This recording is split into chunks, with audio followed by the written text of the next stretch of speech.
Welcome to the bird media. నేను మీ Pawan Krishnamurthy. క్రిమినాలజీలో top లెవెల్కి వెళ్ళిపోయినటువంటి వాళ్ళు, అంటే క్రిమినాలజీ అంటే నేరాలు చేయడంలో కాదండి, నేరస్తుల్ని చూసి విచారణ చేయడంలో ఇంకా టాప్ లెవెల్. అంటే ఇంకా వాళ్ళ ఎక్స్పీరియన్స్ మొత్తం అంతా కూడా ఈ నేరస్తుల మధ్యలోనే తిరుగుతుంది చూసారా. అలాంటి వాళ్ళతోటి పరాచకాలు, అందులోని యూనిఫామ్లో ఉన్న వాళ్ళతోటి పరాచకాలు ఇప్పుడు ఆడకూడదు. ఎందుకంటే ఇటీవల కాలంలో ఆంధ్రప్రదేశ్లో మనం చూస్తున్నాం, ముఖ్యంగా ఈ గంజాయి బ్యాచ్కి ట్రీట్మెంట్ కావచ్చు, లేదు అంటే ఈ రప్ప బ్యాచ్ ఎవరైతే ఉన్నారో వాళ్ళకి కావచ్చు, ట్రీట్మెంట్ అనేది ప్రజలకి ఆమోదయోగ్యంగానే సాగుతోంది. ఇట్ డజంట్ మీన్ దట్ ఏదో చట్టాన్ని వాళ్ళ చేతిలోకి తీసేసుకున్నారు, వాళ్ళకి ఆ హక్కు ఉందా అంటే కోర్టులకు కూడా ప్రశ్నించేటువంటి హక్కు లేదు అని నేను అంటాను. ఎస్, ఎందుకంటే ఆ గంజాయి బ్యాచ్ చేతుల్లో చనిపోయినటువంటి వాళ్ళు కానీ, లేదంటే బాధపడినటువంటి వాళ్ళు కానీ, ఎందుకంటే వీళ్ళకి మనకు ఉన్నటువంటి చట్టాల ప్రకారం వీళ్ళని ప్రొడ్యూస్ చేస్తారు, కోర్టులో రిమాండ్ విధిస్తారు, విచారణ జరుగుతుంది, ఛార్జ్షీట్ వేస్తారు, తీర్పు వస్తుంది. ఏమనంటే 6 నెలల జైలు, 3,000 రూపాయలు 300 రూపాయలు జరిమానా, లేదు ఏడాది జైలు 100 రూపాయల జరిమానా, ఇవే శిక్షలు. కానీ బాధింపబడినటువంటి వాళ్ళు, బాధితులు ఎవరైతే ఉన్నారో కాలో చెయ్యో కన్నో పోయి ఉంటుంది, లేదో ప్రాణాలే పోయి ఉంటాయి, లేదంటే మానాలు పోయి ఉంటాయి, కానీ శిక్షలు ఇలా ఉన్నాయి. సో ఇలాంటి వాటికి ఇటీవల కాలంలో ముఖ్యంగా ఆంధ్రప్రదేశ్ పోలీసులు ఇస్తున్నటువంటి ట్రీట్మెంట్ కొంతమందికి, ఈ రప్ప బ్యాచ్ ఎవరైతే ఉన్నారో వాళ్ళకి కానీ, విచ్చలవిడిగా మా ఇష్టం వచ్చినట్టు చేస్తాం అనేటువంటి వాళ్ళకి కానీ, అంటే ఒక ఎగ్జాంపుల్ లాగా అరికాళ్ళ మీద లాఠీలతోటి బహుమతులు ఇవ్వడాలి, అంతకుమించి ఏమీ లేదు. దానికే మానవ హక్కుల సంఘాలంటూ, లేదంటే కుల సంఘాలంటూ, ఇంకోటంటూ గగ్గోలు పెట్టేస్తున్నారు, అయిపోతుంది. ఇక మా మీడియా వాళ్ళని ఊరుకుంటామా?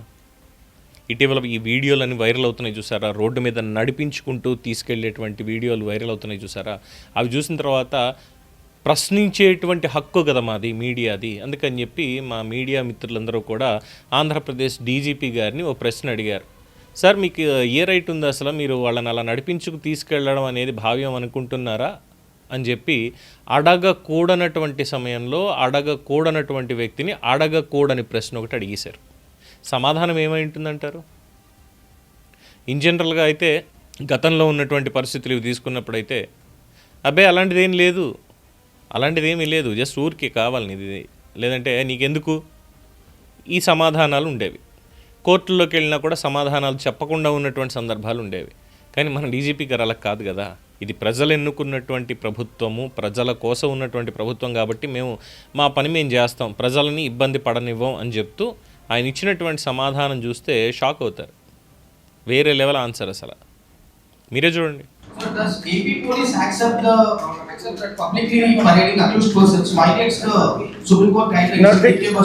We don't have patrolling vehicles to take the accused to the court, so we take them by walk. We also do foot patrolling. Thank you.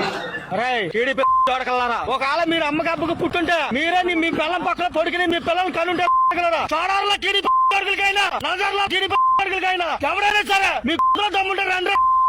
రెచ్చిపోయి రోడ్డు మీదకి వచ్చి ఉన్మాదం చేయడానికి గనక ప్రయత్నం చేసిన ఎవరిని వదిలిపెట్టేది లేదు. ఇంతకు ముందులాగా ముసుగులేసి బయటకు తీసుకొచ్చే పరిస్థితి కాదు, రోడ్డు మీద నడిపించే తీసుకెళ్తాం. చూసారుగా అడిగినటువంటిది ప్రశ్న.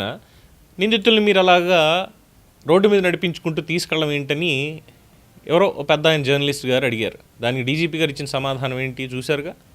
పెట్రోలింగ్ వ్యాన్ లేవయ్యా, అందుకే నడిపించుకుంటూ తీసుకెళ్ళాం, మేము కూడా నడుచుకుంటూ వెళ్ళాం కదా, matter over, there ends the matter. అందుకే చెప్పింది. ఎంత తెలివిగా చెప్పాల్సినటువంటి సమాధానం చెప్పారు చూడండి. పెట్రోలింగ్ వ్యాన్ లేవు, ఇప్పుడు డీజీపీకి ఇచ్చినటువంటి వ్యాన్లో తీసుకెళ్ళాలి, కారులో తీసుకెళ్ళాలి నిందితుల్ని. నడిస్తే ఏమైంది? మేము కూడా నడిచే వెళ్ళాంగా, మేము నడిచింది కనిపించలేదా? వాళ్ళని నడిపించిందే మీకు కనిపించిందా?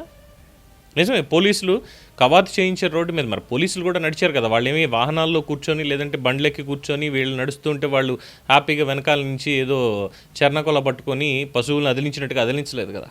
వీళ్ళు నడుచుకుంటూనే వెళ్ళారు.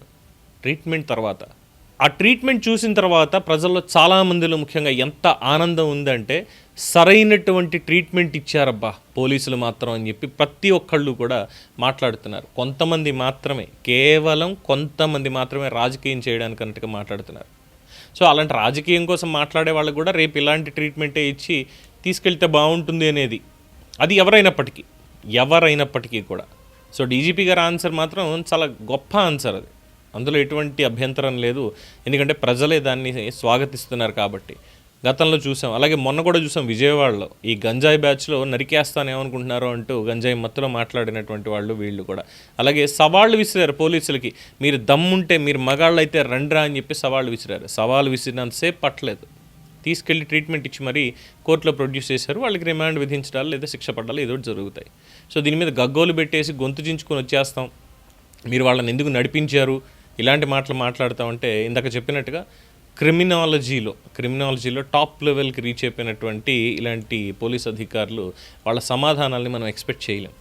వాళ్ళ సమాధానాలకి మన దగ్గర మళ్ళీ ఆన్సర్ కూడా ఉండదు. మనం మళ్ళీ ఇంకోసారి ప్రశ్న అడగాలి అనేటువంటి ధైర్యం కూడా ఉండదు, ఎందుకంటే అడగకూడనటువంటి ప్రశ్న కాబట్టి. ఏమంటారు? దీని మీద మీ అభిప్రాయాన్ని కామెంట్స్ రూపంలో తెలియజేయండి. చూస్తూనే ఉండండి ది బర్డ్ మీడియా.